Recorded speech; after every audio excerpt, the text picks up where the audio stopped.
اس کو جا کے جگاؤں گا. آمین. تو جب ہم خداوند کے ساتھ ہیں, چاہے کتنی بھی بڑی بری خبر آ جائے, خداوند اس کو خوشی میں ٹرانسفر کر دے گا, خوشی میں بدل دے گا.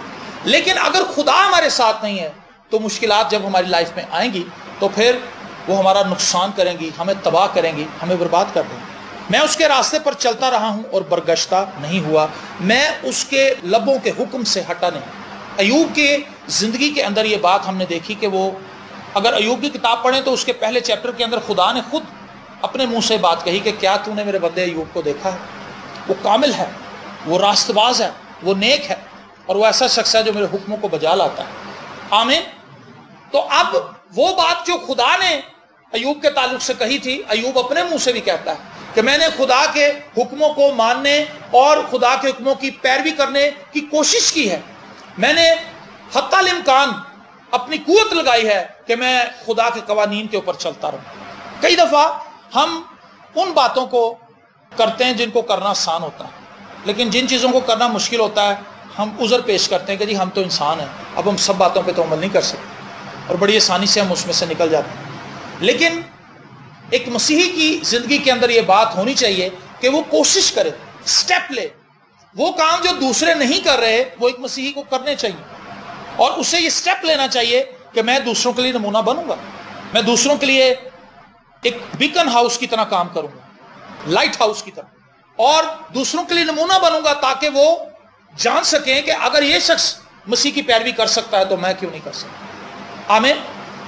مجھے اچھی طرح یاد ہے بارش کا پہلا قطرہ, وہ میری فیوریٹ سٹوری ہوا کرتی تھی, آج بھی مجھے وہ بڑی پسند ہے, کہ آسمان پر بہت سے بارش کے قطرے تھے بادلوں کے اندر, اور انہوں نے دیکھا کہ زمین خشک ہے, بنجر ہے, اور لوگ پینے کے لیے پانی ڈھونڈ رہے ہیں. تو انہوں نے کہا کہ بھائیو, ان کی کونسل ہوئی, آپس میں ایک مشاورتی میٹنگ ہوئی. تو وہ قطرے اوپر جو پانی کے تھے وہ کہنے لگے کہ بھائیو زمین جتنی خشک ہے, جب ہم نے اس کے اوپر گرنا ہے ہمارا پتہ بھی نہیں چل, تو بہتر ہے کہ ہم ادھر ہی رہتے ہیں. لیکن ایک قطرے نے کہا کہ آپ میں سے چاہے کوئی بھی نہ جائے لیکن میں نیچے جاؤں گا, میں جمپ لگانے لگا ہوں, اگر تم آنا چاہتے ہو تو تم آ جاؤ. اور وہ قطرہ نمونہ بنا ان کے لیے. وہ کام جو انہیں مشکل نظر آ رہا تھا, اس نے کہا میں اکیلا جاؤں گا اور میں ایمان رکھتا ہوں کہ تم بھی میرے پیچھے آؤ گے. اور جیسے ہی اس نے جمپ لگائی, اس کے پیچھے دوسرے اس کے ساتھی بھی آنے لگے, اور پھر جل تھل بارش ہوئی. ہاللیلویا. اور وہ تمام علاقہ پانی سے سیراب ہو گیا اور ان لوگوں کی ضرورت پوری ہو گئی.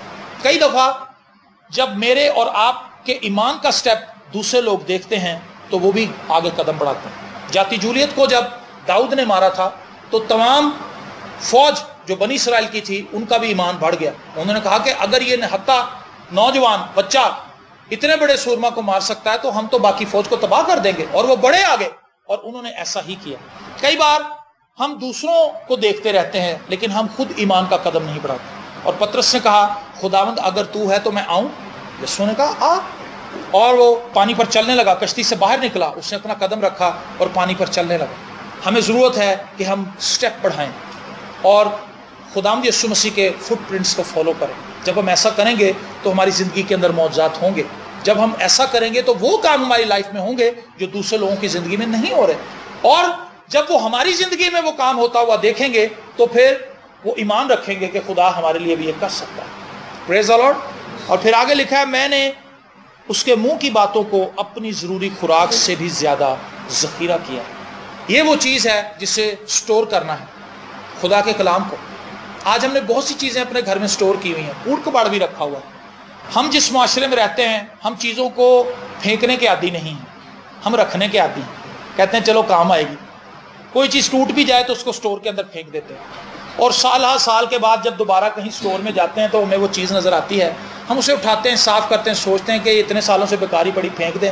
پھر یہ سوچ کے رکھ دیتے ہیں چلو شاید پھر کام آ جائے. یہ ہمارا طریقہ کار ہے. اور ہمارے گھروں میں اسی لیے سامان کی قلت نہیں ہے, سامان کی بہتات ہے. پلنگ کے نیچے نظر ماریں تو سامان ہی سامان ہے, ڈبے ہی ڈبے ہیں, کارٹن ہی کارٹن, کپڑے بھی بے شمار ہیں ہمارے پاس, اور ہم کہتے ہیں چلو یہ رکھ لیتے ہیں, گرمیوں میں یہ کام آئے گا. گرمیاں بھی گزر جاتی ہیں, سردیاں بھی آ جاتی ہیں. ہم نے غیر ضروری چیزوں کو بہت سٹور کیا ہے, لیکن خدا کے کلام کو جسے سٹور کرنے کی ضرورت تھی ہم نے اسے سٹور نہیں کیا. 2 ہفتے کے سالن ہماری فریجوں میں موجود ہیں, وہ کسی دوسرے کے پاس نہیں جاتے, لیکن ہم کہتے ہیں کہ چلو یار تھوڑا جہا چکن پا لیں گے, تو پھر ہم سیٹ کر لیں گے. ایسا کرتے ہیں نا, لیکن ہم خدا کے کلام کو سٹور نہیں کرتے. اور ایوب کہتا ہے میں نے اسے اپنی ضروری خوراک سے زیادہ, اسے کھانے پینے کی اتنی فکر نہیں ہے جتنی خدا کے کلام کی فکر ہے. اسے یہ فکر ہے کہ خدا کا کلام کہیں سے مجھے مل جائے, خدا کا کلام میں کہیں نوش کر لوں. یرمیا بھی یہی کہتا ہے تیرا کلام ملا اور میں نے اسے نوش کیا. یہ کھانے والی چیز ہے, یہ کپڑے کے اندر لپیٹ کے رکھنے والی چیز نہیں ہے, یہ کھانے والی چیز ہے. اس کو کھائیں, اسے نوش کریں, تاکہ یہ آپ کی روحوں کو تازگی بخش سکے, تاکہ آپ کی روحوں کو تر و تازہ کرے. ابھی ہم نے دعا کی ہے کہ بہت سے لوگوں کی لائف میں اداسی ہے, پریشانی ہے. اس کی ایک بڑی ریزن یہ ہے کہ ہم خدا کے کلام سے بھرے ہوئے نہیں ہیں. خدا کا کلام خوشی دیتا ہے اور شادمانی دیتا ہے, اور جب ہم خدا کے کلام سے اپنے آپ کو بھر لیتے ہیں, مشکل ترین حالات میں بھی ہم شادمان ہوتے ہیں. جہاز ٹوٹ رہا تھا, لوگوں کو اپنے جان کے لالے پڑے ہوئے تھے, لیکن پولوس آرام سے بیٹھا ہوا. کیوں جی؟ کیونکہ خدا کے فرشتے نے آ کے اس سے کلام کیا تھا.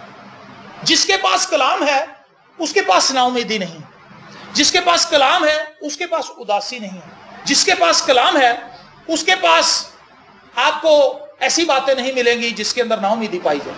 بلکہ وہ شخص جو کلام سے بھرا ہوا ہے وہ اطمینان سے بھرا ہوا ہے. اور وہ بیٹھا رہا, لوگوں نے کہا بھائی تو بھی اپنے دیوتا کو یاد کر, ادھر دیکھ کیا مصیبت پڑی ہوئی ہے.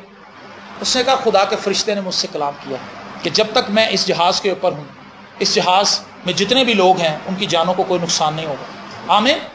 یہ کتنی خوبصورت بات ہے. میری اور آپ کی زندگی میں سب سے زیادہ ضرورت جس چیز کی ہے کہ ہم خدا کے کلام کو اپنی لائف میں سٹور کریں, اور ایوب نے یہی کیا. ایوب کیسے سروائیو کر گیا, اتنے زیادہ دکھوں کو کیسے برداشت کر گیا؟ وہ خدا کے کلام کو جانتا تھا, خدا سے واقف تھا, اور خدا کے ساتھ اس کی رفاقت کا جو دورانیہ ہے وہ بہت طویل تھا. اور جب اس کی لائف پہ دکھ آئے تو خدا کے فضل سے ان دکھوں کو برداشت کر سکا, اور اس نے خدا کے نام کو جلال دیا ان دکھوں میں. خداوند نے دیا تھا, خداوند نے ہی لے لیا ہے, اسی کا نام مبارک. یہ وہی شخص کہہ سکتا جو خدا کو جانتا ہے. جو خدا کو نہیں جانتا وہ کہتا ہے یہ کیا مصیبت خدا نے میرے پہ ڈال دی, میرا ایک ہی بیٹا تھا, میری ایک ہی بیٹی تھی, یہ کیا ہوا, میرا چھوٹا سا بزنس تھا وہ بھی تباہ ہو گیا. لیکن وہ شخص جو خدا کو جانتا ہے اسے یہ پتا ہے کہ یہ پہلے بھی خدا نے ہی ساری چیزیں اسٹیبلش کی تھیں, اگر اب یہ چلی بھی جائیں گی تو خدا دوبارہ انہیں بحال کر دے گی. آمین. اس مختصر سے پیغام میں میں آپ کو یہی بتانا چاہتا ہوں کہ خداوند کے ساتھ چلیے, خداوند کے فٹ پرنٹس کو فالو کیجیے, اور یہ بھی بات جان لیجیے کہ خدا آپ کی ضرورتوں سے واقف ہے, اور جو کچھ آپ کے اندر چل رہا ہے خدا اس سے بخوبی آگاہ ہے. میں جب دعا کرنے کے لیے بیٹھتا ہوں تو مجھے پتا ہوتا ہے کہ میری لائف میں جو بھی مسائل چل رہے ہیں خدا انہیں جانتا ہے. ہاللیلویہ. اور پھر میں خدا کی شکر گزاری کرتا ہوں کہ خداوند یہی ہے میری ضرورتیں ہیں, لیکن مجھے پتا ہے جس طرح تو نے ماضی میں پوری کی تھی تو اب بھی پورا کرے. ہاللیلویہ. آپ کچھ اچھا کرنا چاہتے ہیں خدا اس کو بھی جانتا ہے. ہمارے دل میں جو بدی کے ارادے ہیں خدا ان کو بھی جانتا ہے, اور خدا چاہتا ہے کہ بدی کے ارادے ہمارے دل میں نہ رہیں. یہ بدی کے ارادے کب تک ہمارے دل میں رہیں گے؟ خدا نہیں چاہتا کہ بدی کے ارادے ہمارے اندر رہیں. خدا چاہتا ہے کہ ہم نیک ارادوں سے بھرے رہیں, اچھے ارادوں سے بھرے رہیں, خدا کے کلام سے بھرے رہیں, تاکہ خدا کی برکت ہماری زندگی میں موجود رہے. اور آخری آیت جو ہم نے پڑھی تھی, میں نے اس کے منہ کی باتوں کو اپنی ضروری خوراک سے بھی زیادہ ذخیرہ کیا ہے. سٹور کرنا شروع کریں, اپنے ذہنوں پر اس کو مسلط کریں, یاد کریں. اگر آپ یاد نہیں کرتے خدا کے کلام کو تو یاد کرنا شروع کریں. وہ آیتیں جو آپ کو بہت پسند ہیں ان کو زبانی یاد کر لیں حوالوں کے ساتھ, اور آپ انہیں چلتے پھرتے اپنی ڈیلی روٹین میں دہراتے رہیں. اور کیا ہوگا, خدا ان آیات میں سے کچھ نئی چیزیں آپ کو سکھائے گا اور آپ کے ایمان کو تقویت دے گا. آپ اپنے بچوں کے ساتھ مل کے پریکٹس کر سکتے ہیں, اپنے بچوں کو ایک آیت سکھائیں, ان کے ساتھ ایک آیت سیکھیں, اور اس طرح سے کیا ہوگا کہ آپ کے بچے اس بات کو سیکھ لیں گے کہ خدا کا کلام کیا ہے. روزمرہ ان سے بات چیت کریں, اپنی فیملی میں خدا کے کلام کے تعلق سے گفتگو کریں. ہم بہت سی باتیں کرتے ہیں لیکن خدا کے کلام کے تعلق سے بات نہیں کرتے. کیا آپ نے کبھی سوچا اس بات کو؟ بہت سی گفتگو ہم کرتے ہیں, فلاں جگہ پر گئے تھے, وہاں پر فوتگی پہ کیا کچھ ہوا تھا, سب کچھ ہم ایک دوسرے کو بتاتے ہیں.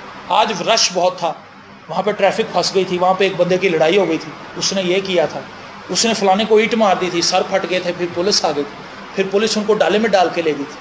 یہ ساری چیزیں ہم ایک دوسرے کو بتاتے ہیں, لیکن خدا کا کلام ہم ایک دوسرے سے شیئر نہیں کرتے. آج صبح جب میں نے بائبل کھولی تو میں یہ آیت پڑھ رہا تھا, یہ کتنی خوبصورت آیت, یہ دیکھو یہ کیسی بات ہے. جب ہم ایک دوسرے کے ساتھ شیئر کرتے ہیں تو خدا اپنے کلام کے وسیلے سے ہمیں برکت دیتا ہے. اور ایوب یہی کرتا ہے، وہ اپنی ضروری خوراک سے زیادہ خدا کے کلام کو اپنے دل میں سٹور کرتا ہے، اور خدا اپنے لوگوں کو بحال کرتا ہے، ان لوگوں کو جو اس پر تکیہ کرتے ہیں، اس پر توکل کرتے ہیں۔ خداوند آپ کو برکت دے۔